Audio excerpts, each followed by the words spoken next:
Hello guys. तो MPSC civil engineering mains का जो पेपर कंडक्ट हुआ है कल, उसका सॉल्यूशन देखते हैं। तो 200 मार्क्स का ये पेपर था हमारा। 3 घंटे इसमें टाइमिंग थी। सॉल्यूशन करते हैं इसका। पहला क्वेश्चन है, ए compound tube consist of steel tube 150 mm internal dia and 10 mm thickness and outer brass tube 170 mm internal dia and 10 mm thickness. The two tubes are of same length. The compound tube carries axial load 1000 Newton. Find the stresses and load carried by each tube and also amount of shorten. Length given है 150 mm. Elastic modulus of steel and brass दोनों का given है। Stress find करनी है, load find करना है और amount of shorten find out करना है। तो कंपाउंड ट्यूब है हमारी। कंपाउंड ट्यूब कुछ इस तरीके से रहती है।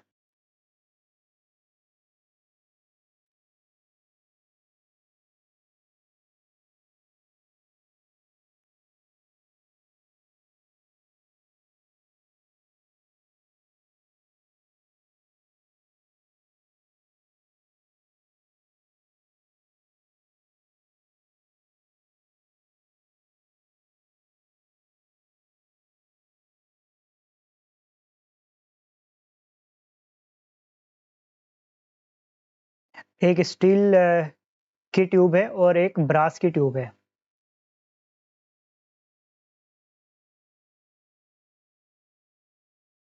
स्टील ट्यूब पहले हमारी स्टील ट्यूब है, तो ये मान लेते हैं स्टील की ट्यूब है अंदर वाली।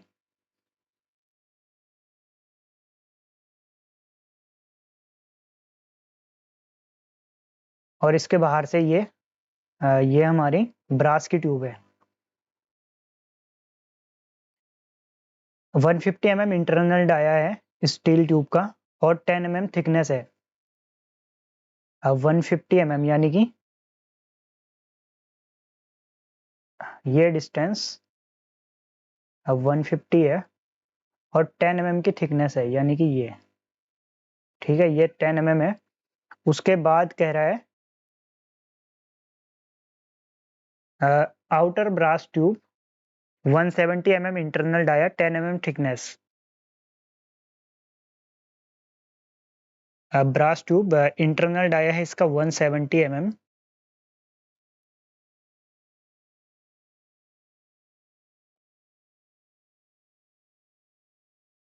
170 mm इंटरनल डाया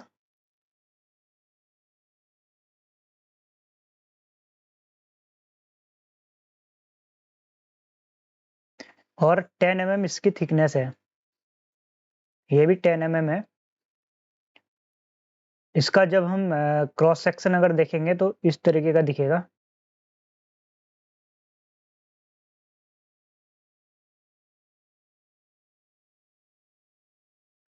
ये स्टील की ट्यूब है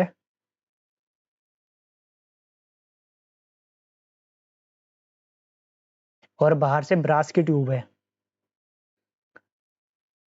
तो लिख लेते हैं हमें क्या क्या गिवन है। स्टील ट्यूब के लिए आउटर डाया हमारा इंटरनल डाया हमारा 160 mm। टोटल डाया जो हो जाएगा 160 mm हो जाएगा स्टील का, ठीक है, 160 mm। और इंटरनल डाया को स्मॉल डी लिखते हैं, ये हो जाएगा 150 mm। ठीक, 150 mm हमें इंटरनल डाया गिवन है और आउटर डाया इसका 160 mm हो जाएगा। ऐसे ही ब्रास ट्यूब का लिख लेते हैं। अब ब्रास ट्यूब के लिए आउटर डाया 170 और प्लस 10 यानी कि 180 mm आउटर डाया और इनर डाया हो जाएगा इसका 170 mm।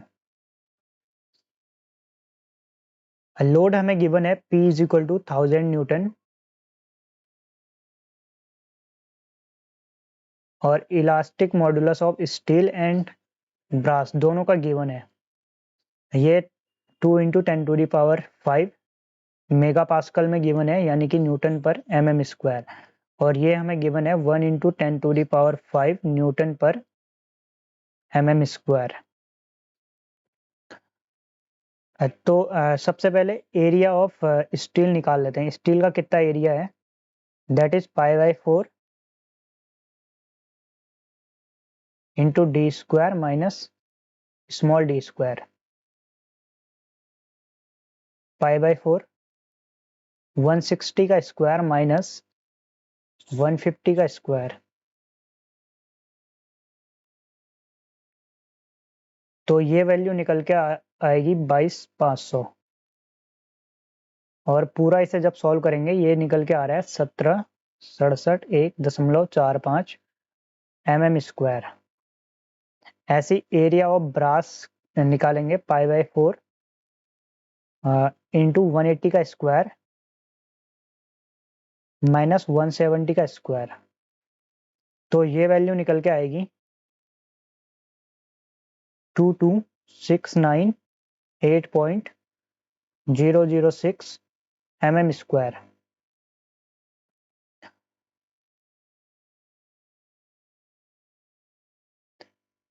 इसमें हम अप्लाई करेंगे एक तो टोटल लोड जो है हमारा, स्टील कितना लोड रेजिस्ट करेगा स्टील की ट्यूब, और ब्रास की ट्यूब कितना लोड रेजिस्ट करेगी। एक तो ये इक्वेशन अप्लाई करेंगे, और दूसरा दोनों में स्ट्रेन सेम आएगी, क्योंकि कंपाउंड बार है। ठीक है, ये इस तरीके से, इस तरीके की होती है हमारी कंपाउंड बार।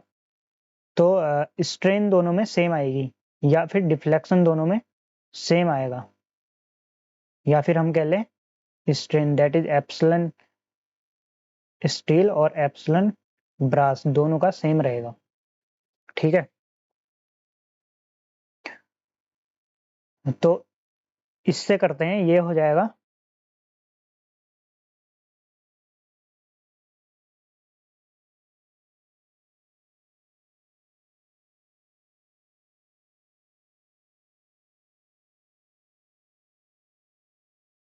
E का हमारा फॉर्मूला होता है स्ट्रेस बाय स्ट्रेन, यानी कि यहां से strain is equal to stress बटे E।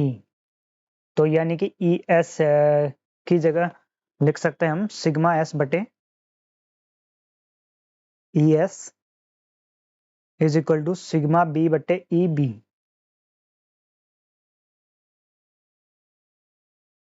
यहां से आ जाएगा sigma s is equal to e s को इधर पुट करेंगे और इसकी वैल्यू पुट कर देते हैं 2 × 10⁵ और ब्रास का इलास्टिक मॉड्यूलस है 1 × 10⁵ इंटू सिग्मा बी। तो ये 10⁵ से 10⁵ कट जाएगा, sigma s is equal to sigma b. इसे मान लेते हैं इक्वेशन 1।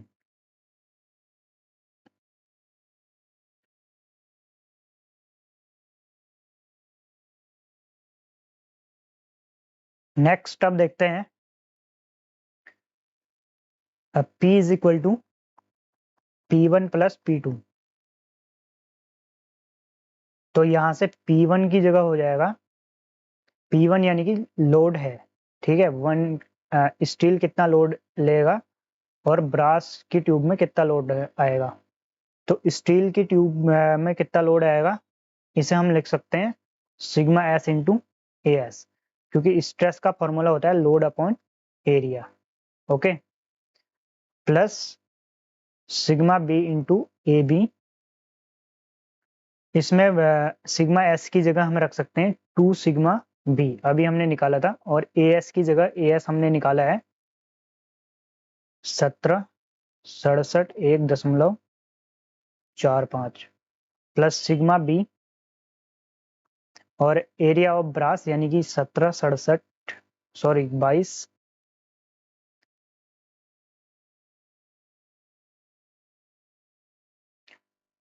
इसे जब सॉल्व करेंगे तो ये निकल के आएगा 58,040.906 सिग्मा बी।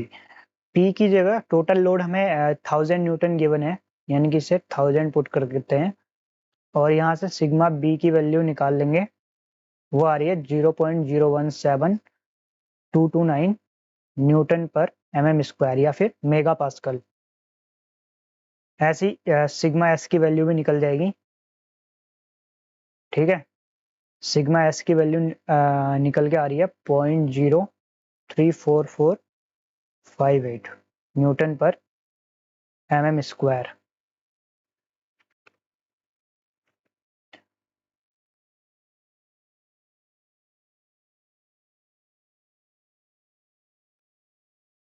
इसके बाद load carried by each pipe वो निकालेंगे। लोड कैरी बाय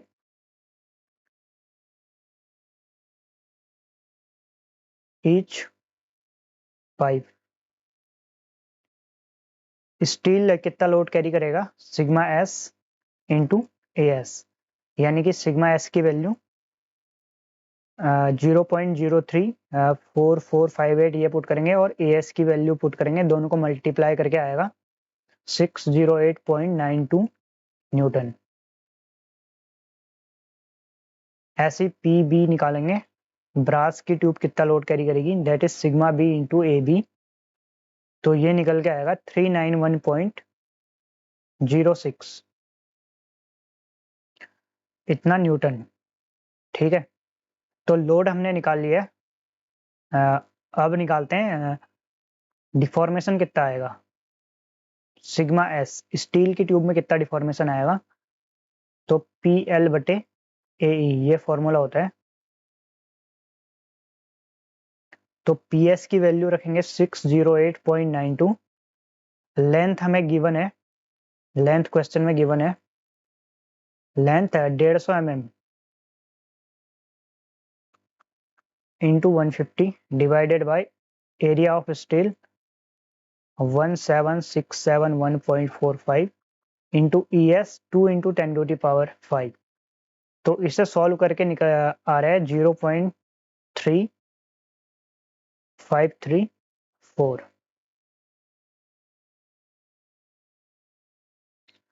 ठीक है, ऐसे ही ब्रास की ट्यूब में कितना डिफॉर्मेशन आएगा, that is p b l बटे ए ई, तो इसमें वैल्यू पुट करेंगे 391.06 इंटू 150 डिवाइडेड बाई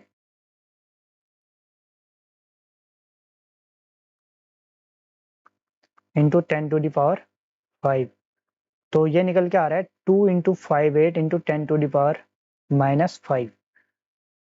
ठीक,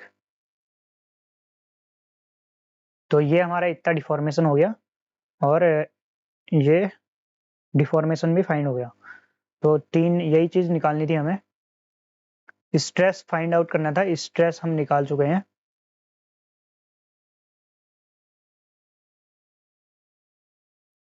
स्टील में कितना स्ट्रेस आएगा, तो ये है, और ब्रास में कितना स्ट्रेस आएगा, ये। दूसरा लोड निकालना था, तो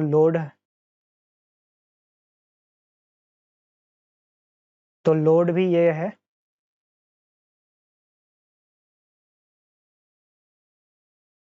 ये हमने लोड निकाल लिया।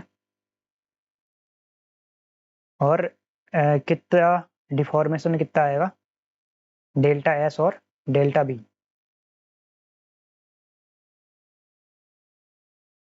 तो आई होप क्लियर हो गया होगा। नेक्स्ट क्वेश्चन देखते हैं।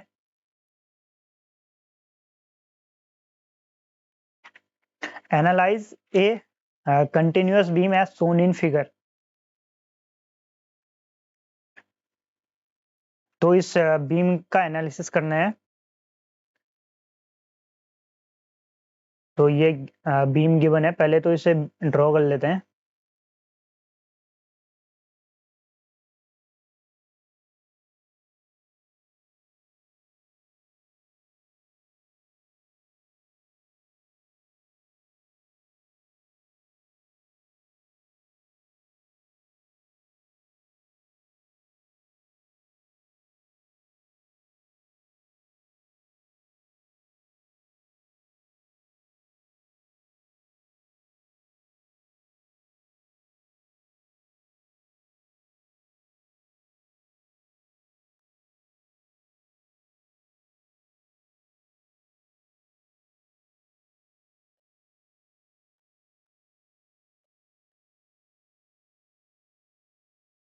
ए पॉइंट, बी पॉइंट,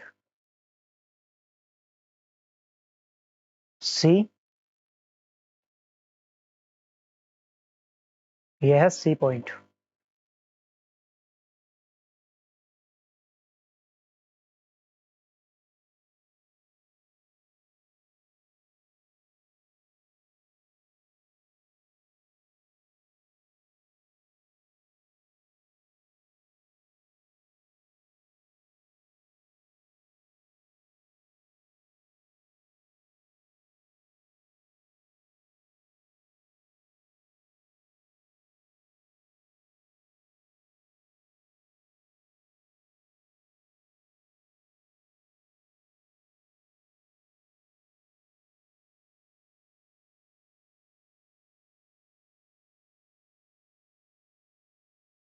तो ये क्वेश्चन है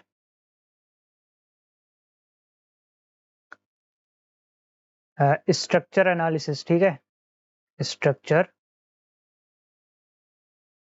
एनालिसिस, यानी कि टोस का ये क्वेश्चन है, थ्योरी ऑफ स्ट्रक्चर, और टॉपिक इसमें एसडीएम, स्लोप डिफ्लेक्शन मेथड।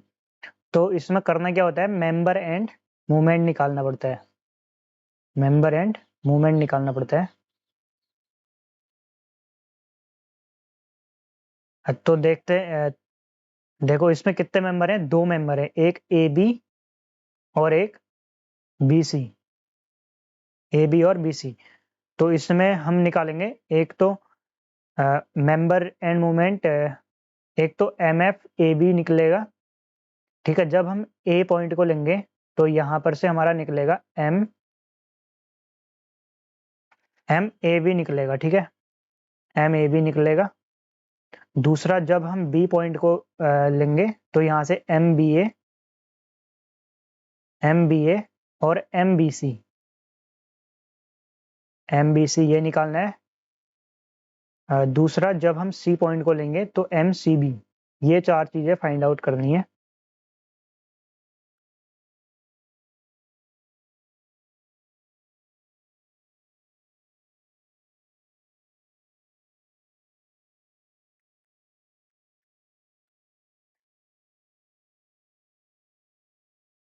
तो सबसे पहले देखते हैं, तो कितने मेंबर हैं इसमें, दो मेंबर हैं, ए बी और बी सी। अलग अलग बना लेते हैं इनको, पहले ए बी मेंबर बनाते हैं जिसमें हमारा यूडीएल लगा है, यूडीएल लगा है 30 किलो न्यूटन पर मीटर, और 30 किलो न्यूटन पर मीटर। इसमें मूवमेंट आएगा एम ए बी, इधर से एम ए बी, और इस साइड से m b a. Member end movement को हमेशा क्लॉकवाइज लेते हैं, ठीक है, इसलिए ये भी क्लॉकवाइज लिया, ये भी क्लॉकवाइज। डिस्टेंस हमारी 12 मीटर है। दूसरा हमारा मेंबर है बी सी मेंबर, जिसमें 240 किलो न्यूटन का पॉइंट लोड लगा है, और इसमें मूवमेंट है हमारा एम बी सी, इधर से आएगा, और इधर से क्लॉकवाइज एम सी बी आएगा, ठीक है। तो इक्विलिब्रियम इक्वेशन क्या होगी इसमें, इक्विलिब्रियम इक्वेशन पहली तो होगी हमारी, इक्विलिब्रियम इक्वेशन लिखते हैं, इक्विलिब्रियम इक्वेशन पहली तो हमारी m b a plus m b c is equal to 0, ठीक है। इनकी डायरेक्ट एम बी ए की डायरेक्शन है बी पॉइंट पर, ये भी बी पॉइंट है, ये भी बी पॉइंट है, तो M b a plus m b सी, इन दोनों का समेशन क्या हो जाएगा, 0। दूसरी इक्वेशन हमारी होगी एम सी बी बराबर 0, एम सी बी बराबर 0, एम सी बी बराबर 0, क्योंकि सी पॉइंट पर,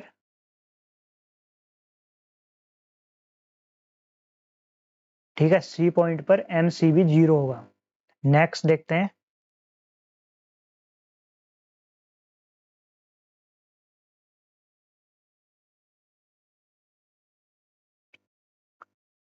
डी के कितना होगा इसमें, डिग्री ऑफ काइनेटिक इंडिटरमिनेसी 2, ठीक है, यानी कि इसलिए दो इक्वेशन आई इसमें। डी के इक्वल टू 2, इसलिए 2 इक्विलिब्रियम इक्वेशन की जरूरत थी हमें, और दोनों इक्विलिब्रियम इक्वेशन ये हैं। अब इसमें fix and movement find out करेंगे, कैलकुलेशन करेंगे, calculation for fix and movement. Fix and movement, तो फिक्स एंड बनाएंगे इनको, पहले ए बी मेंबर को लेते हैं।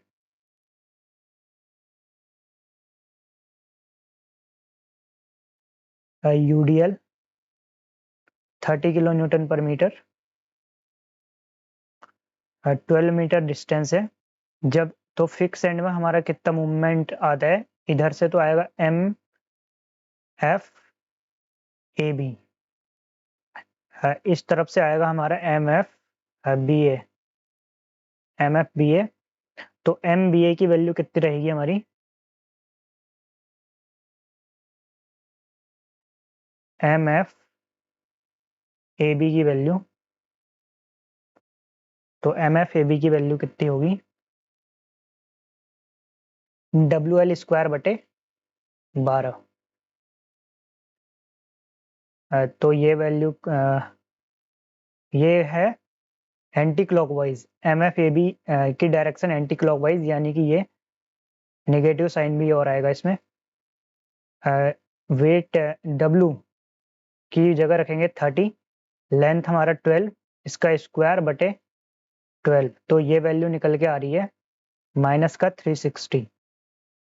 ऐसी एम एफ बी ए भी फाइंड आउट करेंगे, तो वो आएगा प्लस का डब्ल्यू एल स्क्वायर बटे 12, तो ये निकल के आएगा प्लस का 360।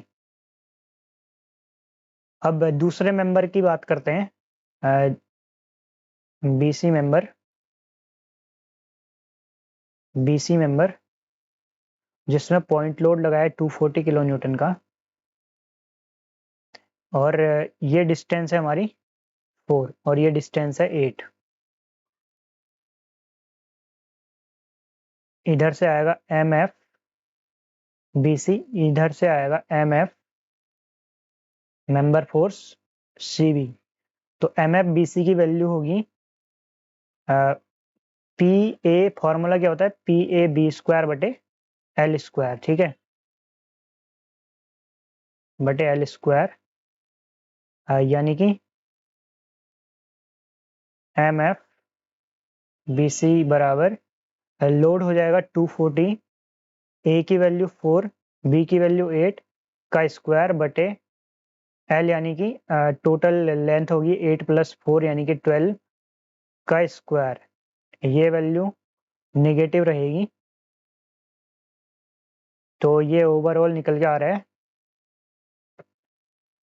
माइनस का 426.66। Next m f c b, तो ये हो जाएगा प्लस का साइन लगाएंगे पहले, फिर लोड 240 इंटू 8 इंटू 4 का स्क्वायर डिवाइडेड बाई 12 का स्क्वायर, तो ये निकल के आ रहा है 213.33।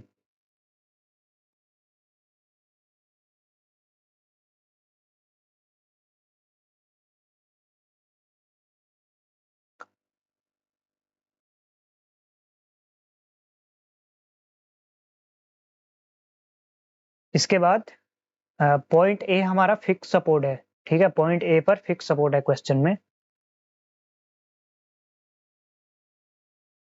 ये देखिए पॉइंट ए पर फिक्स सपोर्ट है, तो फिक्स सपोर्ट है, तो यहाँ पे जब डिफॉर्मेशन जब होगा, बीम में डिफ्लेक्शन जब आएगा, तो एंगल कितना होगा, थीटा एट ए 0 होगा, ठीक। दूसरा अब लिखते हैं स्लोप डिफ्लेक्शन इक्वेशन क्या हो रहती है हमारी, slope deflection equation.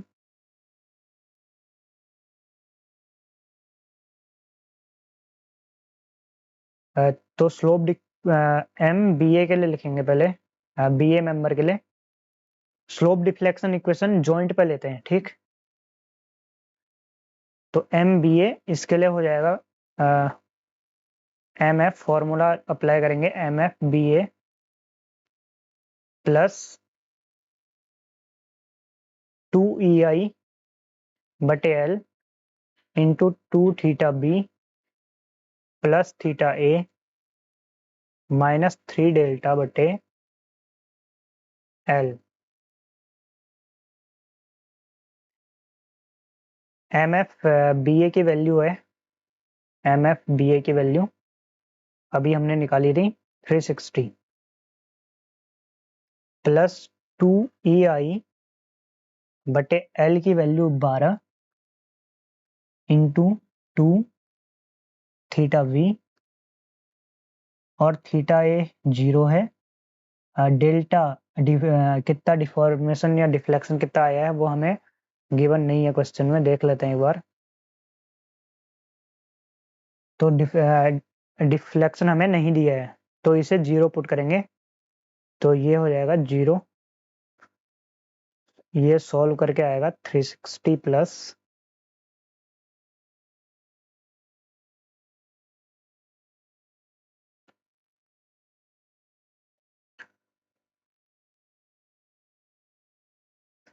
2EI θB बटे 6 2EI θD बटे 3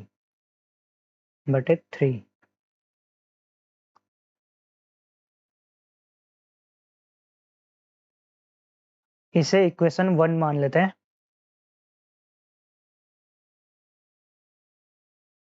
इसे मान लेते हैं इक्वेशन 1। फिर इक्वेशन 2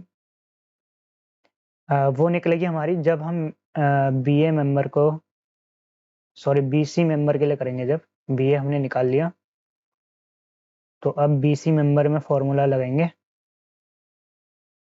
तो ये होगा MF BC प्लस 2EI बट्टे L bracket 2θB plus θC minus 3 delta बटे L।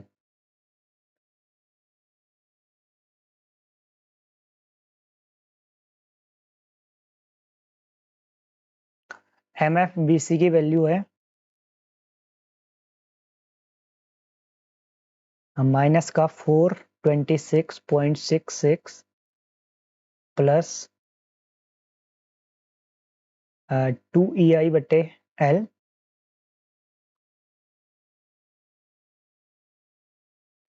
2EI बटे L की जगह 12 रखेंगे 2θB प्लस θC डेल्टा की वैल्यू 0 तो ये पूरा 0 हो जाएगा।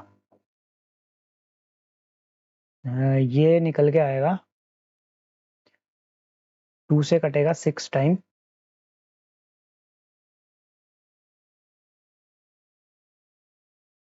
हाँ ठीक है। तो माइनस का 426 इंटू 66 प्लस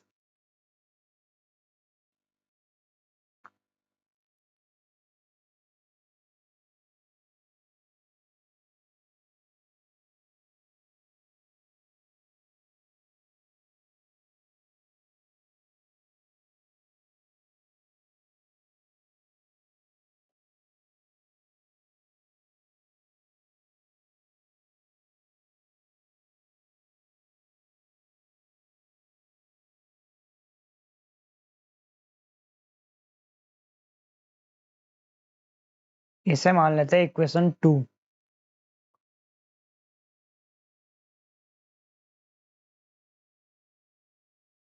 नेक्स्ट अब निकालते हैं MCV निकालते हैं।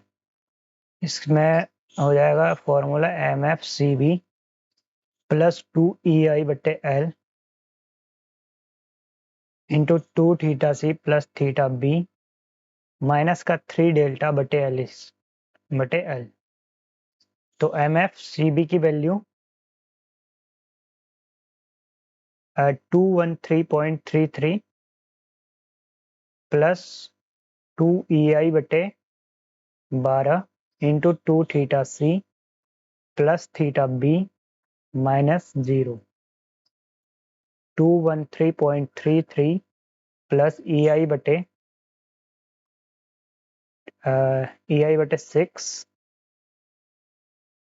EI/6 इंटू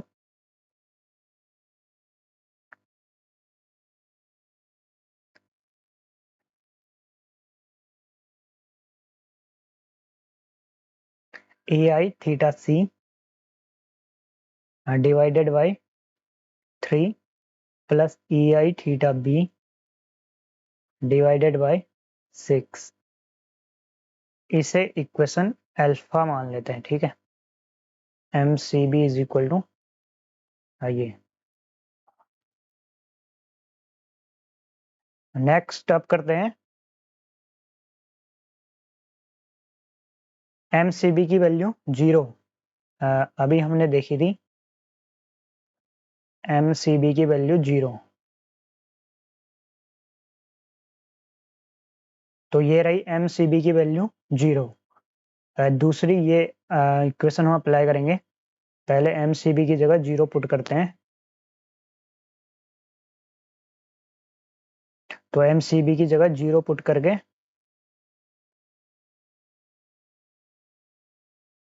इसे मान लेते हैं इक्वेशन अल्फा। नेक्स्ट जो था हमारा MBA plus MBC is equal to 0, इस इक्वेशन में पुट करेंगे।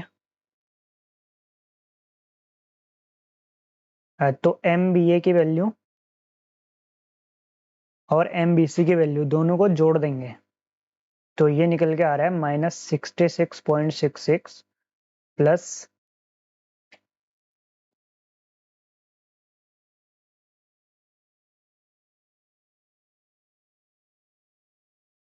EI(θc) divided by 3 plus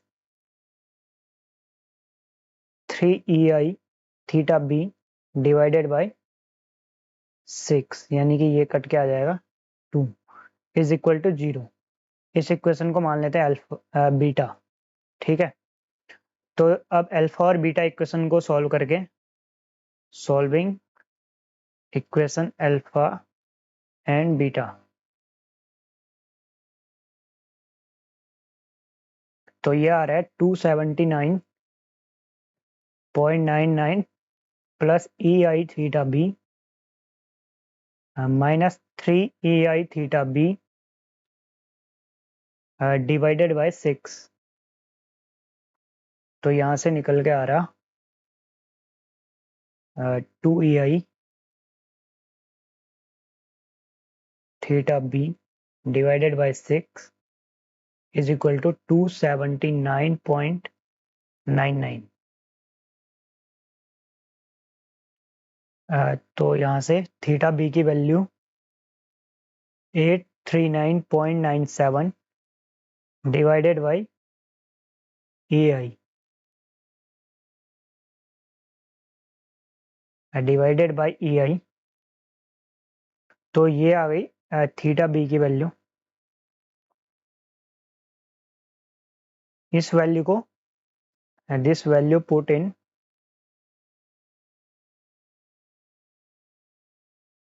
equation 1, sorry equation alpha. Equation alpha में पुट करते हैं इसको और बीटा की वैल्यू निकालते हैं वहां से। तो बीटा की वैल्यू वहां से निकल के आ रही है, सॉरी थीटा सी की वैल्यू वहां से निकल के आ रही है 1059.975 divided by EI।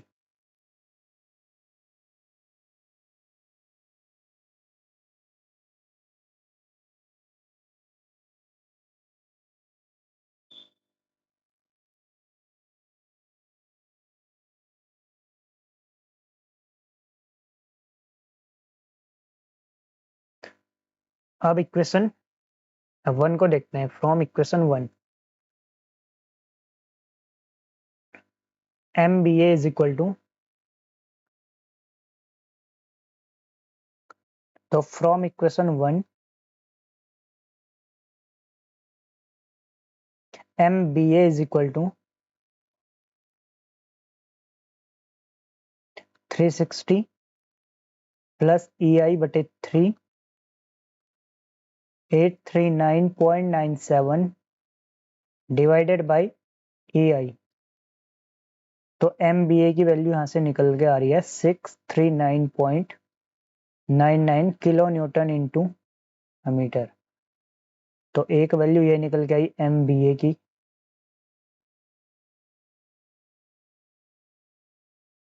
Next, from equation 2, from equation 2, MBC is equal to minus 426.66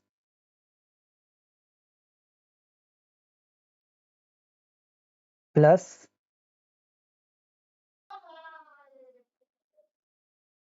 EI बटे 3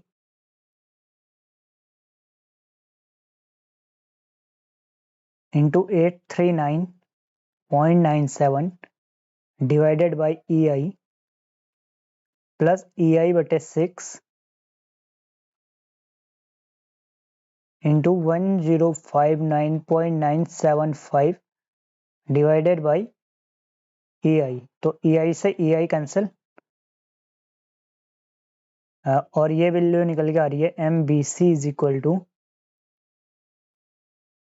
29.9925 kilo newton into metre. Second value ये निकल के आई।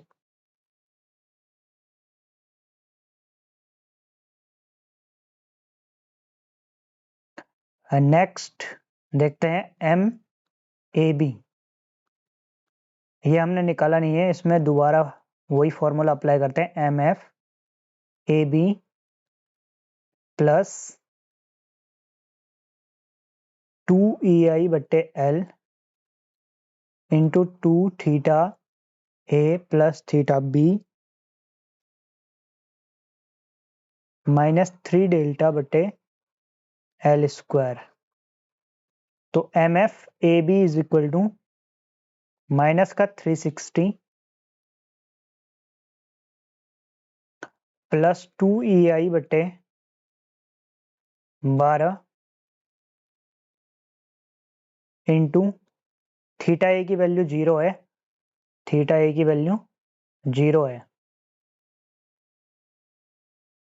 तो ये पूरा 0 हो जाएगा, plus theta b minus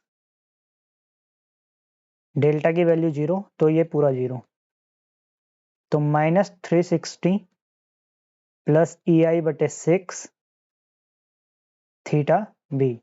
theta b की वैल्यू रखते हैं 360 प्लस EI बटे 6 थीटा बी की वैल्यू 839.97 डिवाइडेड बाय EI। तो MFAB की वैल्यू निकल के आ रही है माइनस का 220.005 किलो न्यूटन इंटू मीटर। ठीक है, MAB की value. Next MCB is equal to, तो 0 है वो हमें पता ही है, तो चारों वैल्यू निकल गई है। MBA, MBC, MAB, MCB। ठीक है, चारों वैल्यू निकल गई। तो आई होप आपको समझ में आया होगा। अगला क्वेश्चन देखते हैं। अगला क्वेश्चन है, find a real root of the equation x is equal to e की power minus x using Newton Raphson method. तो Newton Raphson method, Newton Raphson method जिसे NR मेथड भी बोलते हैं, इसका फॉर्मूला लिख लेते हैं पहले। xn+1 is equal to xn minus function of xn divided by differentiation of function of xn। ये फॉर्मूला रहेगा हमारा।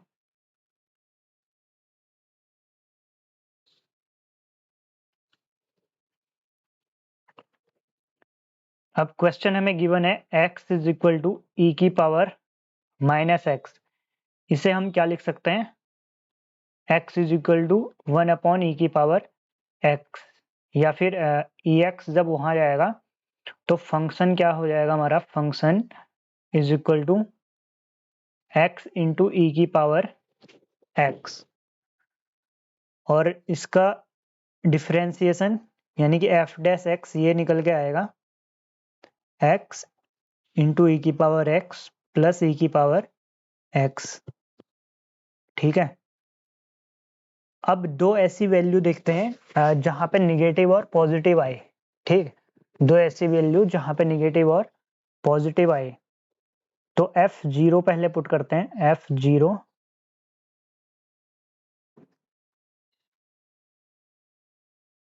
तो ये कितना निकल के आएगा, जब x की जगह 0 पुट करेंगे तो ये तो पूरा ही 0 हो जाएगा। f1 पुट करके देखते हैं, f1 जब पुट करेंगे तो 1 इंटू ई की पावर 1, यानी कि ये निकल के आ रहा है e, और e की वैल्यू होती है 2.718। तो पहले 0 फिर 2.718, तो अगली वैल्यू इससे बड़ी आएगी। तो हमें इंटीजर में से पॉजिटिव वाले को अगर लेंगे तो वैल्यू प्लस में ही आ रही है, तो निगेटिव पुट करके देखते हैं, -1 पुट करके देखते हैं। तो -1 पुट करेंगे जब, तो ये आएगा x की जगह -1 e की पावर x यानी कि -1, तो ये निकल के आएगा ये निकल के आ रहा है -0.367। तो इन दो वैल्यू को लेंगे f-1 और f0। ठीक है, इन दो वैल्यू को लेंगे, 0 और 1 के बीच में कोई वैल्यू लेंगे। तो 0 और 1 के बीच में कोई वैल्यू, तो मान लेते हैं लेट x0 की वैल्यू, x0 की वैल्यू माइनस का 0.6, और -1 के बीच में माना 0.6 ले लेते हैं। अब फॉर्मूले में रखते हैं x into n+1 is equal to xn minus function of xn divided by function of xn का डिफरेंशिएशन। ठीक है,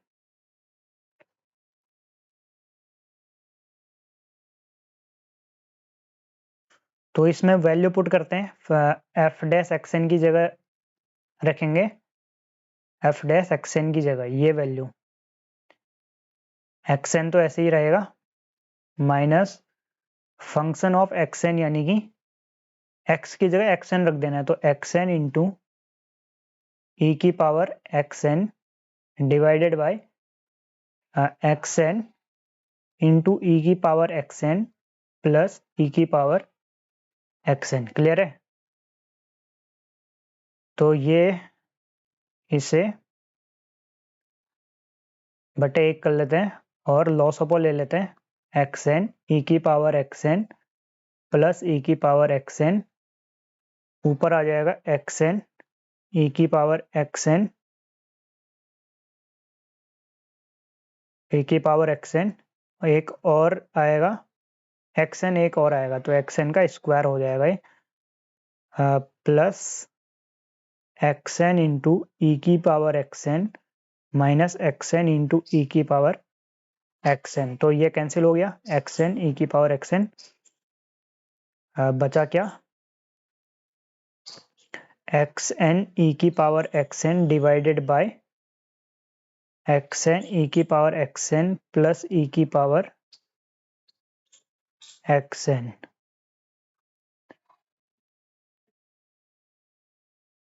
तो ये वैल्यू है। अब देखते हैं n इज इक्वल टू 0 रखते हैं, n इज इक्वल टू 0। ठीक है, x इक्वल टू n+1 थे, n की जगह 0 रखेंगे तो ये आ जाएगा x n is equal to n की जगह 0, तो x की पावर 0, ये आ जाएगा x की पावर xn। ये था स्क्वायर। xn का स्क्वायर। ठीक है, xn का स्क्वायर था ये। तो xn का स्क्वायर यानी कि x की पावर x0 का स्क्वायर इंटू e की पावर xn, e की पावर xn यानी कि e की पावर xn, ये नहीं है। ठीक है, ये चीज लिखी था हमने यहाँ पे, तो ये आ जाएगा e की power x0 divided by x0 into e की पावर x0 प्लस e की पावर x0। x0 की वैल्यू -0.6, तो x1 is equal to minus का 0.6 का स्क्वायर इंटू ई की पावर माइनस का 0.6 डिवाइडेड बाय माइनस का 0.6 इंटू ई की पावर माइनस का 0.6 प्लस ई की पावर माइनस का 0.6। ई की पावर -0.6। एक और चीज इसमें माइनस का 0.6, तो e की पावर -0.6, इसकी वैल्यू निकल के आ रही है 0.548 इंटू 0.6 का स्क्वायर यानी कि 0.36, और ये माइनस का स्क्वायर प्लस हो जाएगा। ठीक है, डिवाइडेड बाय ई की पावर ये ई की पावर -0.6, इसे लिख लेते हैं 0.548 इंटू 0.6, ये माइनस की वैल्यू प्लस 0.548, तो ये वैल्यू निकल के आ रही है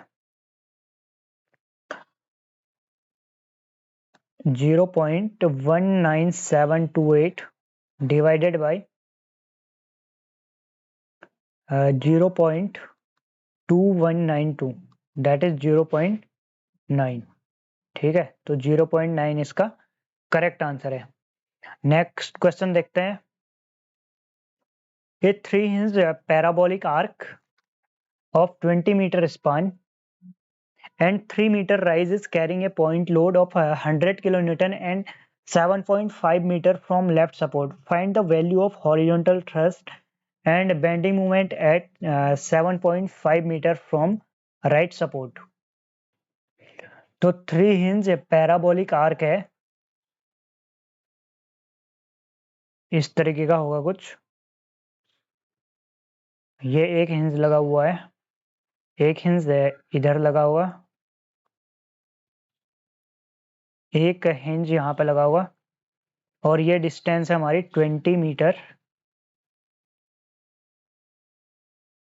इसे पॉइंट ए मान लेते हैं, इसे पॉइंट बी मान लेते हैं। यहाँ पर रिएक्शन आएगी वर्टिकल रिएक्शन वीबी, इस पॉइंट पर रिएक्शन आएगी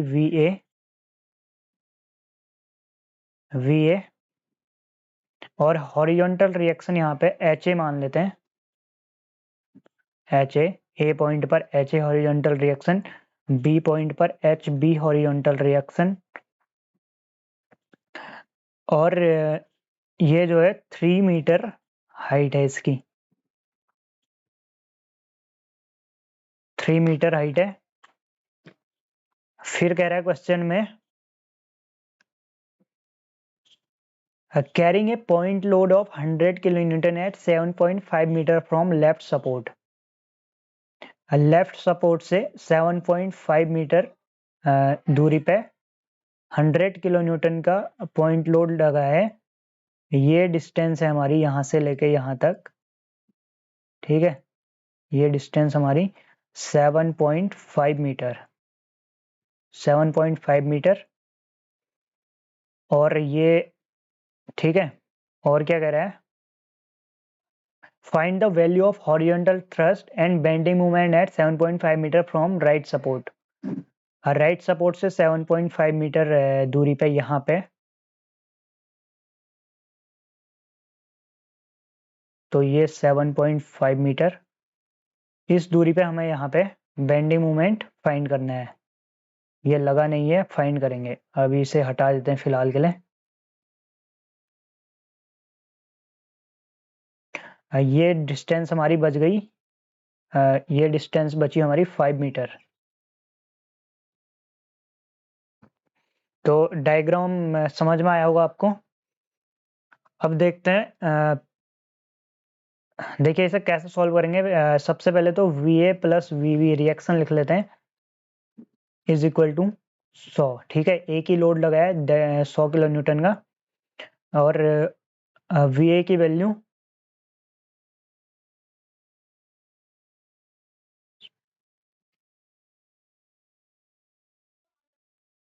और summation of movement at point A is equal to 0। तो 100 इंटू 7.5, ठीक है, क्लॉकवाइज होगा तो प्लस हो, और VB जो है कितनी डिस्टेंस ट्रेवल करेगा 20, और एंटी क्लॉकवाइज रोटेट करेगा, यानी कि माइनस का साइन, इज इक्वल टू 0। तो VB यहाँ से निकल के आ रहा है 37.5, ठीक। और VA जब हम इसे यहाँ पर पुट करेंगे तो VA की वैल्यू 62.5 निकल के आ रही है। इसके बाद देखते हैं, इस पॉइंट को C मान लेते हैं, सेंटर पॉइंट को, और इस पॉइंट को E मान लेते हैं। ये पॉइंट हमारा D है माना। तो C पॉइंट पर इंटरनल हिंज है, ठीक है, इंटरनल हिंज है, तो क्या होगा, इस पॉइंट पर मूवमेंट 0 होगा, ठीक। तो MC left is equal to, left से लेंगे या फिर राइट से, दोनों ही 0 होंगे, ठीक है। MC left is equal to 0, MC left is equal to 0। तो C पॉइंट पर लेफ्ट साइड से कितना मूवमेंट आएगा देखते हैं।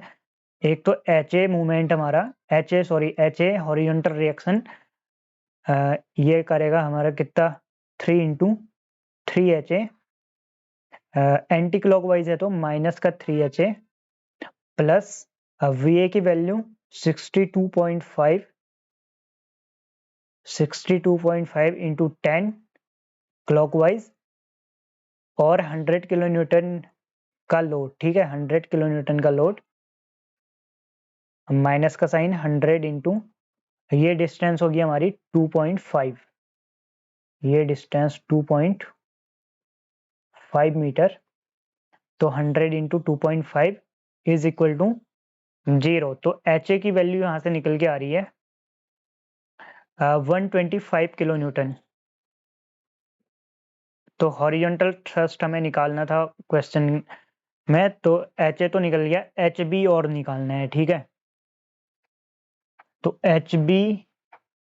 HB कैसे निकलेगा, MC राइट लेते हैं, MC right is equal to, ये भी 0 होगा, तो 3HB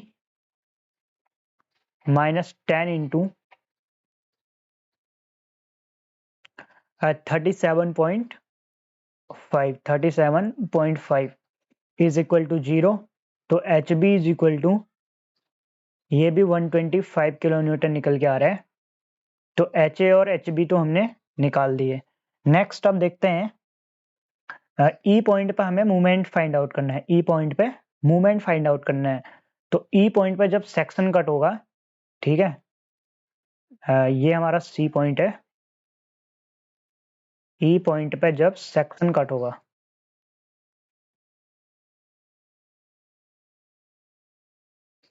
E पॉइंट पे सेक्शन कट होगा, तो क्या होगा वहां पे, शियर फोर्स, एक तो शियर फोर्स डेवलप होगी, सॉरी शियर फोर्स दिखेगी, दूसरा हमें मूवमेंट दिखेगा, ये इस तरीके से। ME, E पॉइंट है हमारा, तो ME और इधर भी एक लगेगा, वो भी एम ई। ठीक है, तो एम ई राइट से निकालते हैं, एम ई राइट। लेफ्ट से अगर निकालेंगे वो भी सेम वैल्यू निकल के आएगी, तो इसमें कोई दिक्कत वाली बात नहीं है। एम ई राइट निकालेंगे तो ये आएगा 37.5 इंटू 7.5।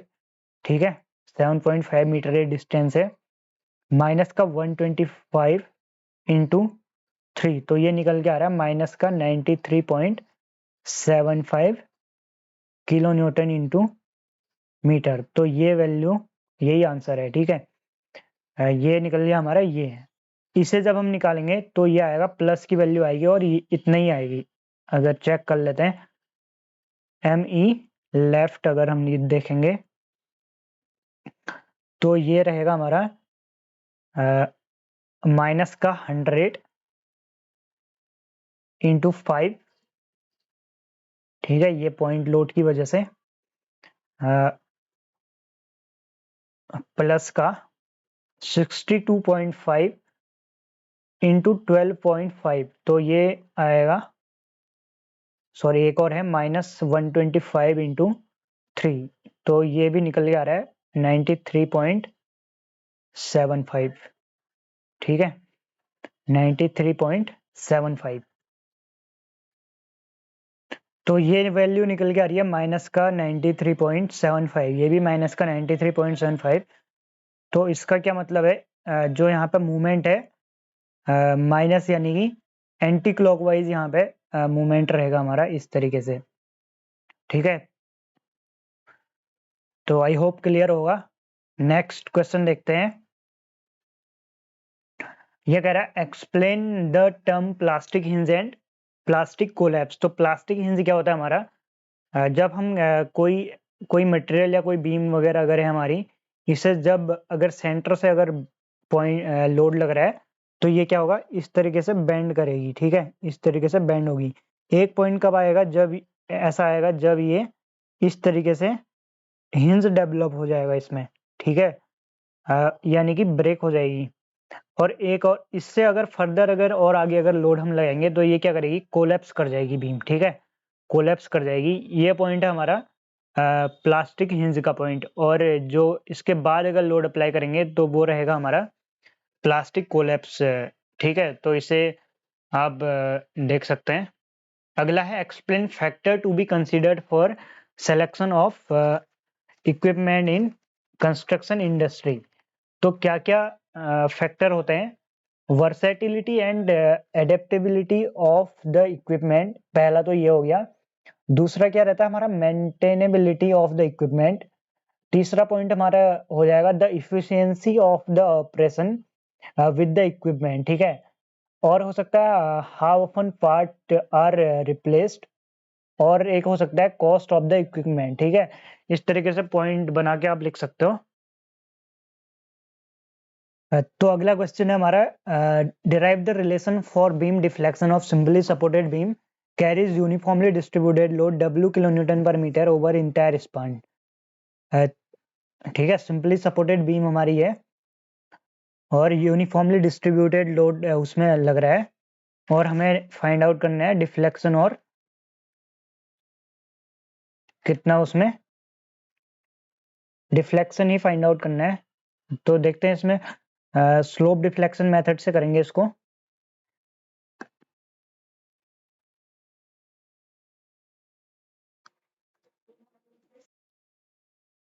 तो पहले बीम बना लेते हैं हम।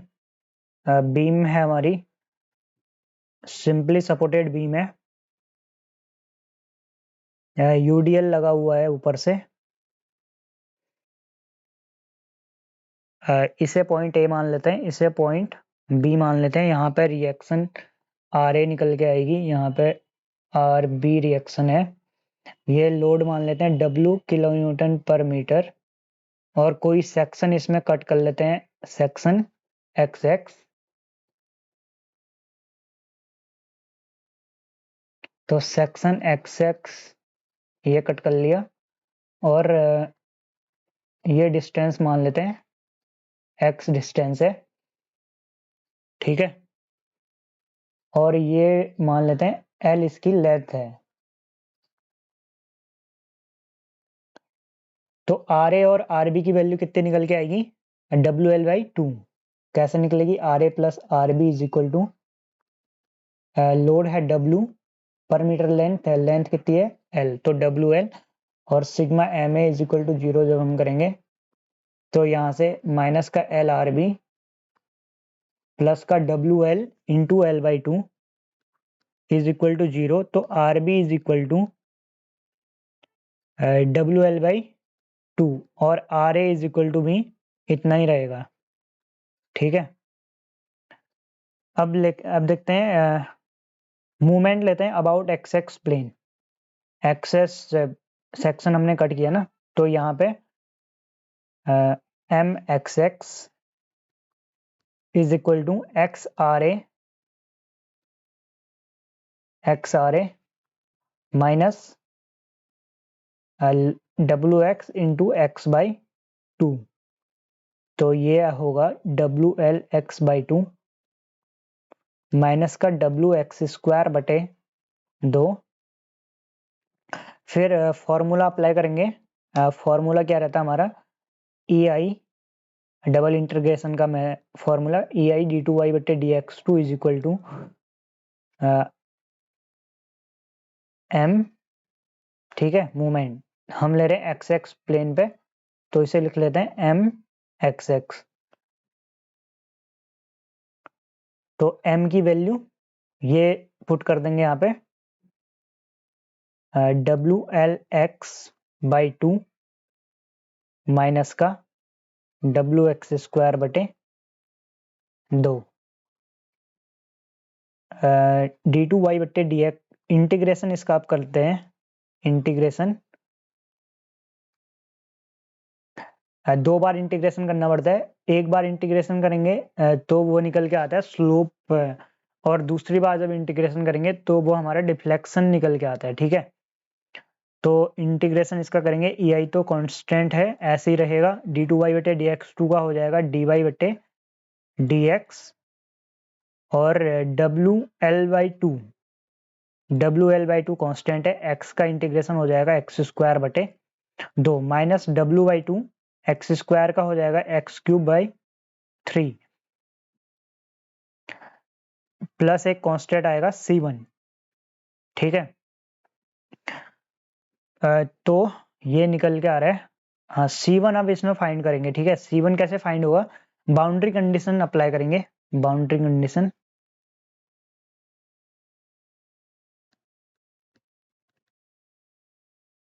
अब बाउंड्री कंडीशन क्या अप्लाई होगी? देखो, जब x की वैल्यू हमारी L/2 हो जाएगी, यानी कि सेंटर पॉइंट पे अगर ये सेक्शन पहुंच जाएगा, ठीक है, सेंटर पॉइंट पे अगर ये सेक्शन पहुंचेगा तो क्या होगा? dy/dx स्लोप 0 हो जाएगी when x is equal to L/2। Then क्या होगा? Then dy/dx is equal to 0। कैसे 0? इसका जब हम डिफ्लेक्शन, जब ये बीम में डिफ्लेक्शन आएगा इस तरीके से, तो क्या होगा? यहाँ पे एंगल कितना होगा? θ और इस पॉइंट पे एंगल होगा θB। इस पॉइंट पे कितना एंगल होगा? 0, क्योंकि एक्स एक्स से हम एंगल लेते हैं ना, तो एक्स एक्स से एंगल कितना होगा? यहाँ पे 0 एंगल है। ठीक है, इस तरीके से यहाँ पे क्या क्या एंगल है? ये एंगल है एक्स एक्स पे, ये एक्स एक्स है और ये हमारी डिफ्लेक्शन वाली लाइन है, तो एंगल कितना आ रहा है? θ है, लेकिन यहाँ पे 0 है। dy/dx को कहते हैं स्लोप, तो यानी कि स्लोप 0 है यहाँ पे। तो क्लियर हो गया होगा। तो इसे हम पुट करते हैं इस इक्वेशन में। ठीक है, तो x is equal to L/2 रखेंगे और dy/dx की जगह 0 रखेंगे, तो ये तो पूरा 0 हो जाएगा। WL/2 x की जगह L/2 रखना है, यानी कि ये 2 दूनी 4 लिख लेते हैं इसको। L की जगह, x की जगह L/2 और इसका स्क्वायर है, माइनस का 2 3 6 WL/2 का क्यूब प्लस का C1 तो ये निकल के आएगा WL³ बटे 8 माइनस का WL³ बटे 12 plus C1 is equal to 0। तो C1 की वैल्यू यहां से निकल के आएगी, C1 की वैल्यू 12 बार दून 24, 24 इसका लॉसअप आ जाएगा और ये निकल के आएगा 8 या 24 3WL² 3WL³ माइनस का, ठीक है, ये इधर जाएगा और ये हो जाएगा 2WL² 2WL³ प्लस का, तो ये निकल के आ रहा है माइनस का WL³ बटे 24। तो स्लोप कितनी है हमारी, WL³ बटे सॉरी C1 की वैल्यू आ गई WL³ बटे 24। तो C1 को इसमें पुट करेंगे इस यहाँ पे, तो ये हो जाएगा EI dy/dx is equal to WL/2 into x² बटे 2 माइनस WX³ बटे 6 प्लस C1 की वैल्यू माइनस WL³ बटे 24। तो इसे मान लेते हैं, ये हमारी इक्वेशन फॉर स्लोप होगी, ठीक है, इक्वेशन फॉर स्लोप। x की वैल्यू हम यहाँ पे पुट करेंगे और स्लोप यहाँ से निकल जाएगा सीधे सीधे, ठीक है। तो अभी इसे ऐसे ही रखते हैं। अब नेक्स्ट अगेन इंटीग्रेशन करते हैं इसका। अगेन इंटीग्रेशन जब हम करेंगे, अगेन इंटीग्रेशन, तो ये क्या होगा, EI ऐसे ही रहेगा, dy बटे dx हो जाएगा y, WL/4 x² का हो जाएगा x³ बटे 3 माइनस W/6 x की पावर 4 बटे 4 माइनस W बटे 24 L³ और ये पूरा कांस्टेंट है, ठीक है। तो इंटीग्रेशन किसका होगा, 1 का होगा, तो वो क्या हो जाएगा x प्लस कांस्टेंट आएगा C2 फाइंड करने के लिए फिर बाउंड्री कंडीशन अप्लाई करेंगे, बाउंड्री कंडीशन अप्लाई करेंगे और वो क्या रहेगी, जब x बराबर L है तो y बराबर क्या हो जाएगा 0, या फिर जब x बराबर 0 है तो y बराबर भी 0। हम रखेंगे ये वाला, समझ में आया। जब x बराबर L हो जाएगा यानी कि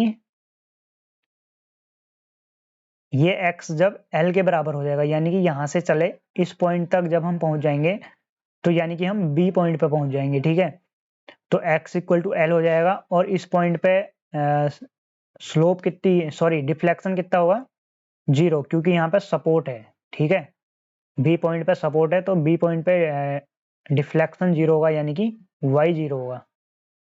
अब y समझ रहे हैं आप क्या है, अब y क्या होगा, देखो ये पॉइंट हमारा, सॉरी ये सेंटर पॉइंट पे डिफ्लेक्शन को हम मान लेते हैं YC, सेंटर पॉइंट को हम C मान लेते हैं अगर, तो सेंटर पॉइंट पे डिफ्लेक्शन कितना रहेगा,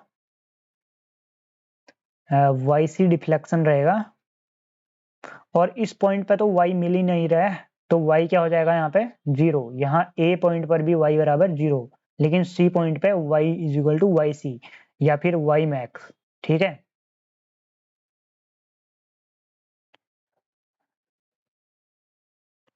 तो इसे पुट करते हैं x is equal to L और y इज इक्वल टू 0। तो y इक्वल टू 0 तो ये तो पूरा 0 हो जाएगा। WL/4 4 3 12 से लिख लेते हैं,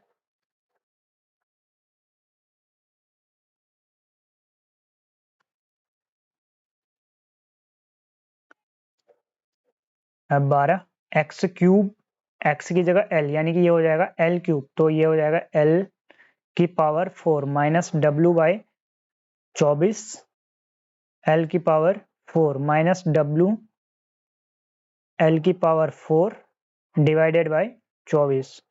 प्लस C2। तो C2 की वैल्यू यहां से निकल के आएगी 24 माइनस का 2 WL की पावर 4 प्लस WL की पावर 4 प्लस WL की पावर 4 यानी कि C2 इज इक्वल टू 0। ठीक है, WL की पावर 4 बटे हाँ, तो C2 इज इक्वल टू 0 आ गया। ठीक है, C2 इक्वल टू 0 इसमें पुट करेंगे तो अगेन इक्वेशन क्या बन के आएगी हमारी, EIY is equal to WL बटे 4 इंटू एक्स क्यूब, इसे 12 लिख लेते हैं, माइनस W बाय 24 एक्स की पावर 4 माइनस WL क्यूब बटे 24 एक्स प्लस C2 की जगह 0। तो ये हमारी इक्वेशन फॉर डिफ्लेक्शन। ठीक है, तो डिफ्लेक्शन हमें कहाँ फाइंड करना है, सेंटर पॉइंट पर फाइंड करना है, क्योंकि सेंटर पॉइंट पर ही मैक्सिमम डिफ्लेक्शन होता है। तो इस इक्वेशन में हम इक्वेशन फॉर स्लोप में x इज इक्वल टू रखेंगे L/2। तो dy बटे dx की वैल्यू निकल जाएगी, यानी कि स्लोप की वैल्यू निकल जाएगी। और इस इक्वेशन में हम x की जगह इसमें भी L/2 रखेंगे तो डिफ्लेक्शन की वैल्यू निकल जाएगी। हमें डिफ्लेक्शन पूछा है क्वेश्चन में, रिलेशन फॉर बीम डिफ्लेक्शन। ठीक है, तो डिफ्लेक्शन अगर पूछा है तो हम इस इक्वेशन में पुट अप करेंगे। तो देखते हैं, तो ये निकल के आएगा, कितना निकल के आएगा, सीधे आप निकाल लेना, वही आंसर आएगा। y की वैल्यू निकल के आएगी, ठीक है, y की वैल्यू निकल के आएगी 5/384 WL की पावर 4 बटे EI। माइनस का आई या प्लस का आई इससे कोई फर्क नहीं पड़ता है, ये वैल्यू ठीक होनी चाहिए, 5/384 WL की पावर 4 बटे EI। और अगर हमें स्लोप अगर पूछता तो इस इक्वेशन से स्लोप निकल के आता हमारा dy बटे dx is equal to WL की पावर WL क्यूब बटे 24 EI, WL क्यूब बटे 24 EI। ठीक है, तो क्लियर होगा। अगला क्वेश्चन देखते हैं, draw shear force and bending movement for the beam as shown given below. तो ये बीम है, इसका SFD BMD ड्रॉ करना है।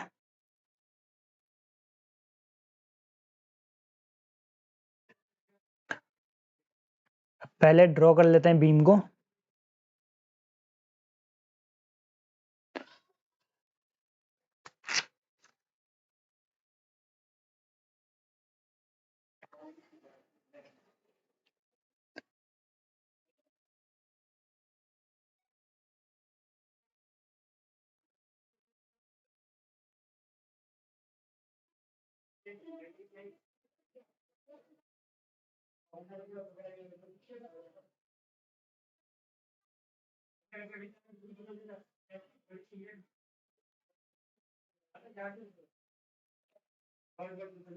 ये ए पॉइंट, यहाँ पर रिएक्शन RA रहेगी और यहाँ पर रिएक्शन RB। ये हमें UDL दिया है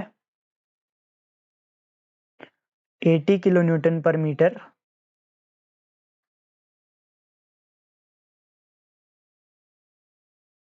यहाँ पे फिर एक रिएक्शन है, ये है RC।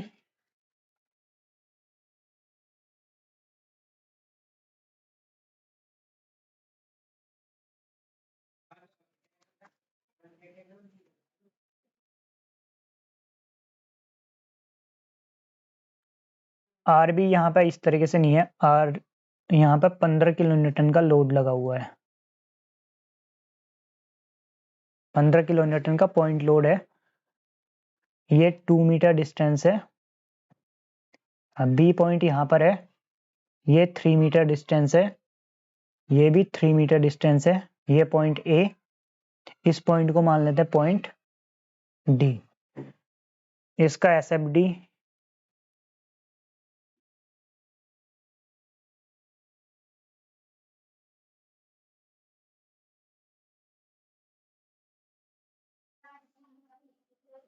डी और बी एम डी हमें ड्रॉ करना है।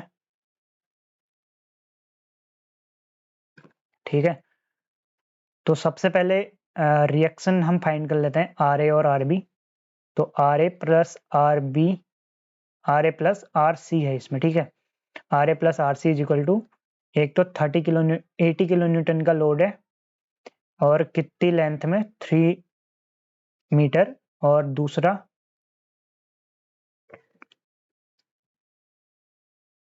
दूसरा 15 किलो न्यूटन का पॉइंट लोड है, यानी कि 255।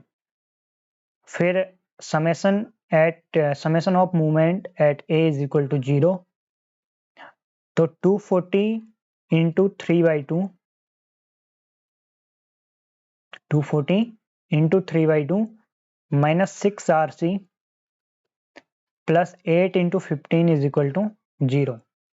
तो आर सी की वैल्यू यहाँ से निकल के आएगी 480/6, 480/6 यानी कि 80 किलो न्यूटन। और आर ए की value 175। S F D draw करने के लिए क्या करेंगे, एस एफ डी ड्रॉ करते हैं लोड इंटेंसिटी से। लोड इंटेंसिटी का डायग्राम देखते हैं उसके लिए। तो v b minus v a is equal to क्या हो जाएगा, v b minus v a is equal to 80 into 3, वो भी माइनस का, क्योंकि डाउनवर्ड डायरेक्शन में लोड है, तो ये हो जाएगा माइनस का 240। ठीक है, वी ए 0 होगा, shear force at A 0, sorry V A कितना रखेंगे, वी ए को हम 175 रखेंगे, वी ए को हम 175 रखेंगे, ये 0 नहीं है। तो v b is equal to हो जाएगा माइनस का 240 प्लस का आर ए की वैल्यू यानी कि 175। तो ये निकल के आएगा v b is equal to minus 65। तो वी आर ए की जगह 175, तो 175 माना अगर इस पॉइंट पर है, और बी पॉइंट पे माइनस का 65, यानी कि ये अगर माइनस का 65 है और निगेटिव कांस्टेंट लोडिंग है। ठीक है, निगेटिव कांस्टेंट लोडिंग है, यानी कि स्ट्रेट लाइन एकदम आएगी।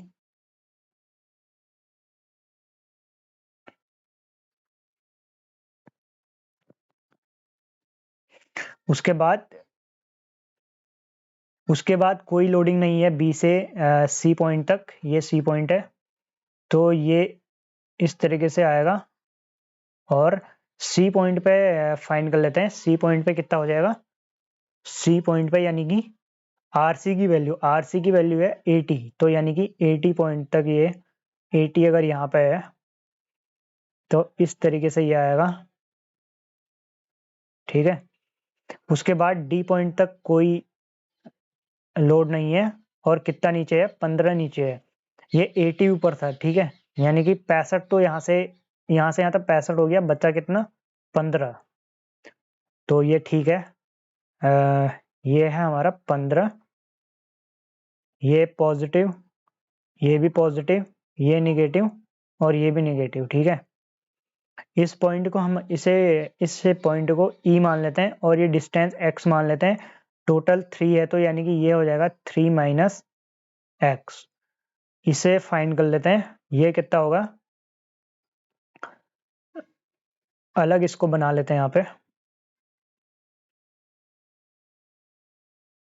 तो ये हमारा 65 है, ये हमारा 175 है, ये 3 माइनस एक्स है, ये एक्स है, ये ई पॉइंट है। तो ये सिमिलर ट्राइंगल से हो जाएगा 175/3 minus x is equal to 65/x। तो x की वैल्यू यहाँ से निकल के आ रही है 0.8125 मीटर और 3 minus x is equal to आ रहा है 0.1875 मीटर। ठीक है, तो इस वे अब हम BMD ड्रॉ करते हैं। तो BMD ड्रॉ करने के लिए ए पॉइंट पे हिंज है, तो ए पॉइंट पे हाँ हिंज ही है, तो ए पॉइंट पे 0 हो जाएगा moment, MA is equal to 0। और डी पॉइंट पे कोई सपोर्ट नहीं है, फ्री एंड है और ऊपर से लोड लग रहा है, तो यहाँ पे भी फ्री रोटेशन है, यानी कि कोई मूवमेंट नहीं आएगा। तो MD इज इक्वल टू 0। अगला क्या होगा, इससे देखते हैं इस पॉइंट पे इस सेक्शन में कितना मूवमेंट आएगा, यानी कि ME minus MA is equal to area of triangle, यानी कि ऊपर वाले ट्राइंगल का 1/2 इंटू 3 माइनस एक्स की वैल्यू आई थी 0.1875 into 175। MA is equal to 0, तो ME इज इक्वल टू यहाँ से निकल के आ रहा है 16.406। तो 16.406 अगर ये पॉइंट है हमारा, इसे नीचे ऐसे ड्रॉ कर लेते हैं, तो E पॉइंट पे कितना आ रहा है 16.406 और पॉजिटिव डिक्रीजिंग है SFD का डायग्राम। ठीक है, तो स्लोप कैसी आ जाएगी, पॉजिटिव डिक्रीजिंग, यानी कि ए पॉइंट पे 0, तो यहाँ से शुरू होगा, इस तरीके से आएगा। अगला है निगेटिव इंक्रीजिंग, तो अगला कुछ इस तरीके से आएगा। ठीक, तो पहले देखते हैं कि ये कौन सा पॉइंट है, बी पॉइंट है, तो MB minus ME is equal to ये नीचे वाला ट्राइंगल है, यानी कि निगेटिव का साइन लगाएंगे, उसके बाद एरिया ऑफ ट्राइंगल यानी कि 1/2 इंटू 0.8125 इंटू 65। तो MB की वैल्यू यहाँ से निकल के आ रही है -10। ठीक है, -10 अगर यहाँ पे है -10, तो ये कर्व इसको ऐसे मिलेगा। ठीक है, उसके बाद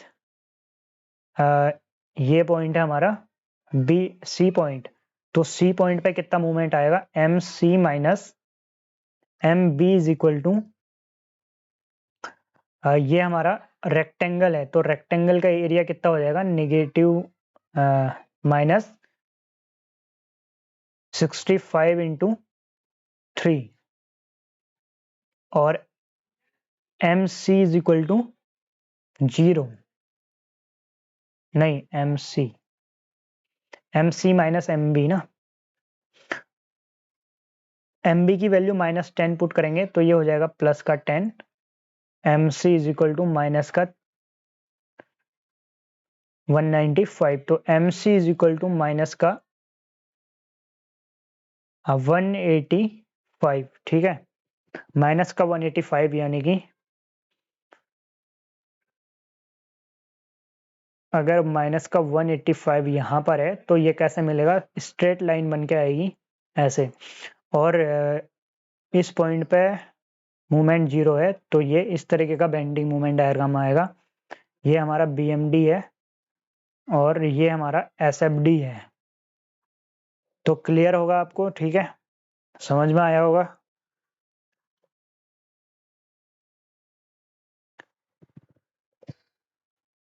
अब बाकी के क्वेश्चन नेक्स्ट वीडियो में करते हैं।